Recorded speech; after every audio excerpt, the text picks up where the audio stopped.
Hello and welcome to Premium Times interview. My name is Chemakal Kafor, and today in the studio we have Richard Gingras, who is the Vice President Google News at Google. I beg your pardon. I was going to say Google News, but then it's really News at Google. He's here in Nigeria for the first time?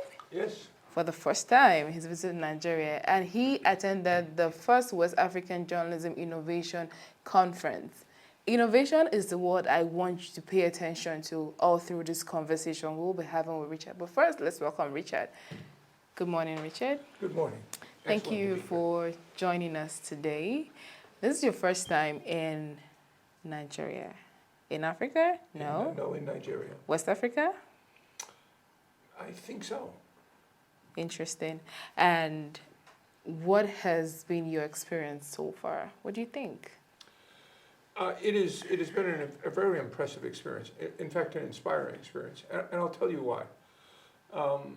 As you know, we have around the world there are challenges in governments and countries, political divisiveness, and so on.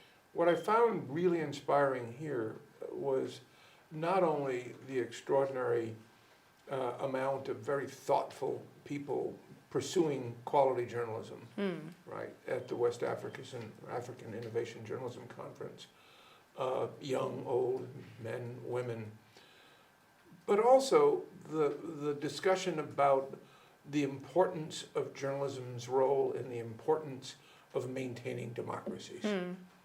And I say that because I don't hear that enough around the world. And I suspect I know why here. You know, you have a young 24-year-old democracy, and you understand its fragility, and you focus on that.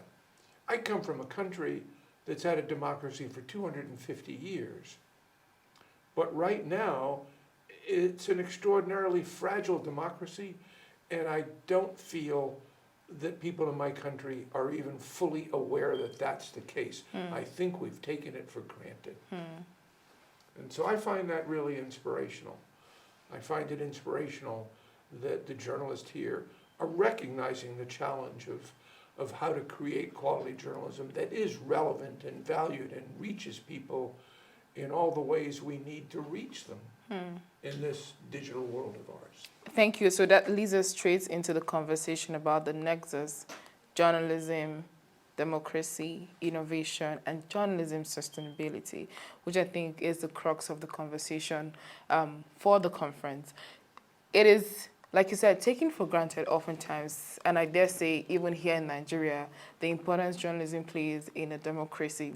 Interestingly, in Nigeria, it is constitutional, the role we play as journalists to hold government to account, but then no one talks about how to make sure that journalism is sustained to continue to hold government to account in a way that is not compromised, in a way that is independent. So the question now is, with the work you do at News at Google, and I see that you support a lot of media houses, a lot of journalism around the world, what is the biggest question you've had to confront? Journalism and innovation. I think the biggest question and the biggest challenge, frankly, is innovation and how to enable that innovation. You know, the philosophy that I've tried to take at Google is to your point, for journalism to be accountable, it needs to be independently sustainable, right? Full stop. Yeah. You don't want to be reliant on government funding. You don't want to be reliant on any singular source of funding. You need to be independent. But to be independent, and particularly in today's digital world, means to be innovative, to reach people in the different ways they need to be reached, right? Journalism is taking very different forms.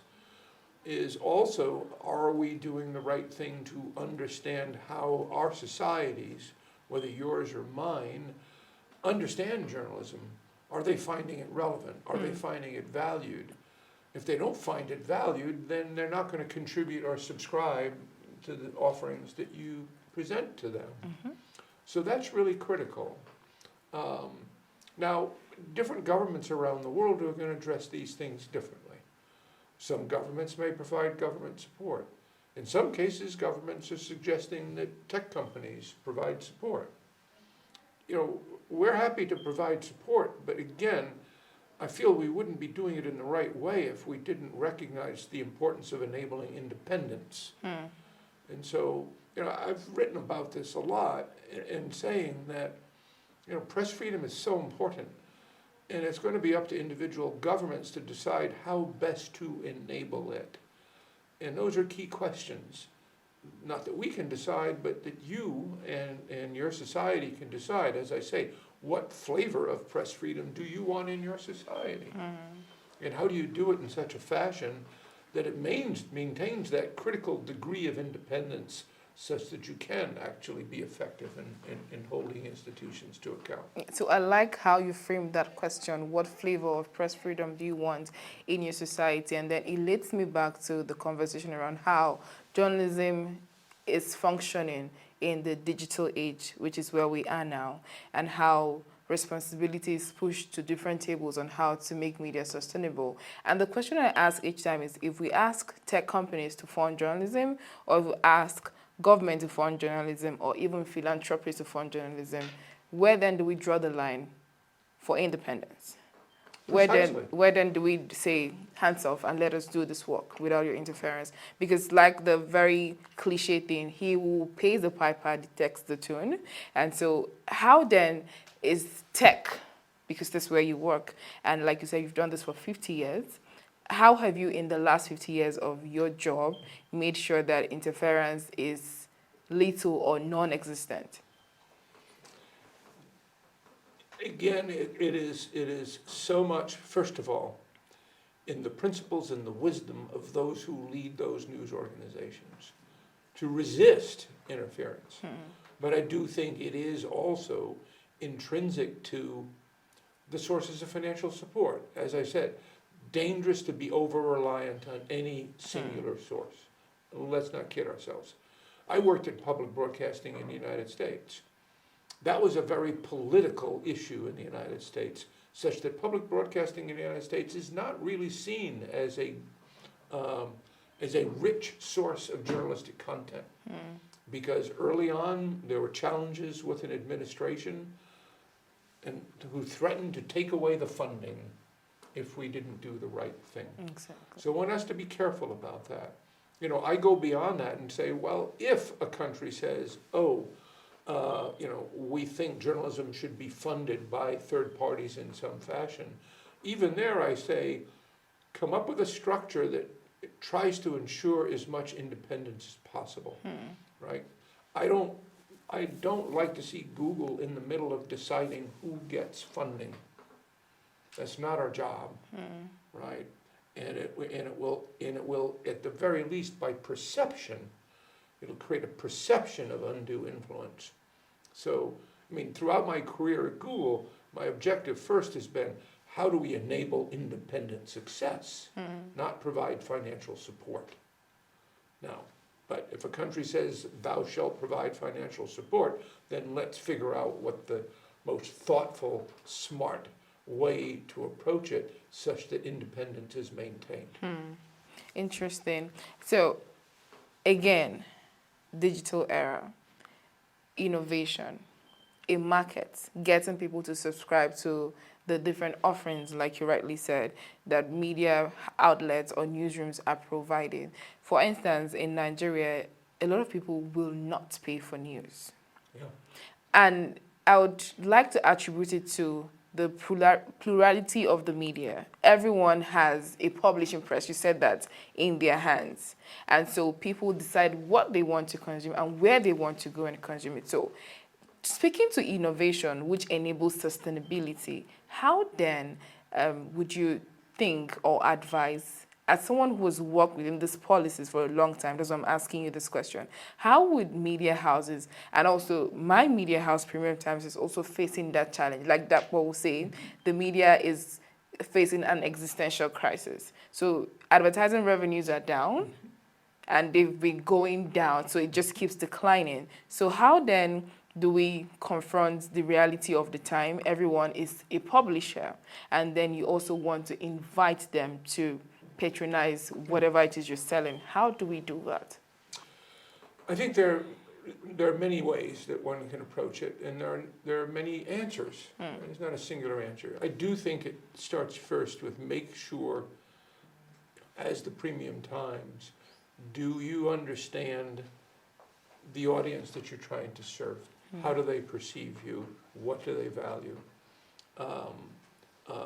What does that say about how you evolve what you do? Not simply just to give them what they want, but to give them something that they find relevant and valued. So it'll depend on the outlet. One thing I point out to people is, I think when it comes to local journalism in communities, I think there's actually continues to be a good opportunity there to both build relevance and indeed build more opportunities for revenue. And it means, and there's nothing new here, but it means thinking about news in a broader way, right? I mean, one can think of news as this critically important but narrow scope of accountability journalism, investigative reporting, right? Making sure the government is being held to account, making sure institutions are being held to account. That's critically important. There's only a modest percentage of the society that's going to be interested in that. Sure. But there are other areas of content that are also news that aren't that are what I call soft news or service journalism. But it's about sports, and it's about entertainment, and it's about culture, and it's about fashion. That's relevant to people. They value that. You know, is local sports being covered? Because I think in that realm, you have the opportunity to reach a larger audience, an audience with content that they perceive as valuable to them, that also has often a contributing factor of giving, say, the brand, say the Premium Times, a greater sense of trust and credibility. You've got the sports score right, maybe your reporting on the government is right also, right? So the solutions, I think, are many and varied, and I think it's important to explore those. It's not going to be the same answer for every publication. Yeah. Like I said, I think local community news, very different opportunity than being a national brand. So to wrap this up is the question of AI, artificial intelligence. Where do we find journalism? So a lot of people say, oh, AI is pushing journalists out of work, and in no time, journalists will have nothing to do anymore because the likes of ChatGPT will do the storytelling. And I argue that, oh, AI would never be able to write a story like a human being would do. So you won't find that human touch in it, however they choose to write it. But the question for me is, how does journalism utilize AI to its own advantage in terms of innovation? Right, I think there is extraordinary opportunity with AI. And I don't look at it as replacing reporters, particularly reporters doing that kind of hard investigative journalism, right? Understanding the nuance of the story, asking the right questions to the right people to be able to report on that story. That's not going to be done by a machine. However, can AI assist that reporter in that work, right? One of the tools that we offer is a set of tools for investigative journalists called Pinpoint. It doesn't write stories, but it analyzes massive arrays of documents, right? You obtain from the government 20,000 documents on, say, police reports or whatever. How do you analyze those? Well, this tool can analyze them for you, help make sense of it such that you can find the stories. That's an application of AI. Can it be used to copy edit a piece to make sure it's adhering to the style of the publication? Certainly. There are efficiencies there. I do think it can draft articles in areas, and this is where I think there's opportunity. As I mentioned, community news, soccer games, right? The truth is, you could have an AI system that understood the style of the publication and feed it just the statistics from the game. Yeah. And have it write a narrative story about that game, right? that would be interesting to the audience, valuable to the audience. It's a story that is in not likely to be controversial. I mean, you would still want to review the story and edit it before you approved it and published it. But can it help in those areas of content that aren't, in a sense, the sexy areas of content that reporters, or the important areas of content that you want your reporters to be working on? So the phrase I use is, can you use it to extend the coverage that a news organization provides beyond the resources you have today? And can you use that technology to give reporters the superpowers they need in today's world, particularly in today's world of big data, where you want that data out of the government. You want to understand. Look at contracts, military contracts. Well, how do you go through and analyze all those? AI tools can help with that. So I think there's tremendous opportunity there. There's no question that some bad guys, some actors are going to use AI for bad things. And obviously, we're all going to have to deal with that as well. But let's make sure that journalists are also taking full advantage of the power and capability that these new tools can provide as they evolve. To wrap this up would be to ask you, what is your takeaway from the West African Journalism Innovation Conference organized by the Center for Journalism Innovation and Development, and also the Nigerian media landscape? Well, first of all, my experience at the when Dapo invited me, I think he thought maybe I was just going to participate via Zoom. And I went, no, I want to come because I want to learn. I don't know Nigeria. And I think it's always important for me to get out there and understand how different parts of the world are thinking about things. I did find it extraordinarily inspiring. I met so many young people coming into the profession, young people who recognize the need to innovate, recognize the need to figure out how do we reach generations of young people who don't care about news, right? It was so important hearing people have those conversations. That was just enlightening to me. I can't say I understand the entire media landscape of Nigeria, but I am incredibly impressed by the organizations I've met and by their willingness, in a sense, to ask themselves the hard questions, right? I mean, that's why I say the things I often say. Because I have to tell you, in my experience around the world the last 25 years, I've been kind of disappointed at the traditional news outlets being so slow to recognize the change and so slow to embrace innovation. And I understand that being disrupted is hard. I understand the inclination to try to protect what we've always done. But that's, in my view, nearly suicidal in this world because everything has changed. Not just the business, not just the advertising, human behavior, right? We consume content and news from all kinds of sources.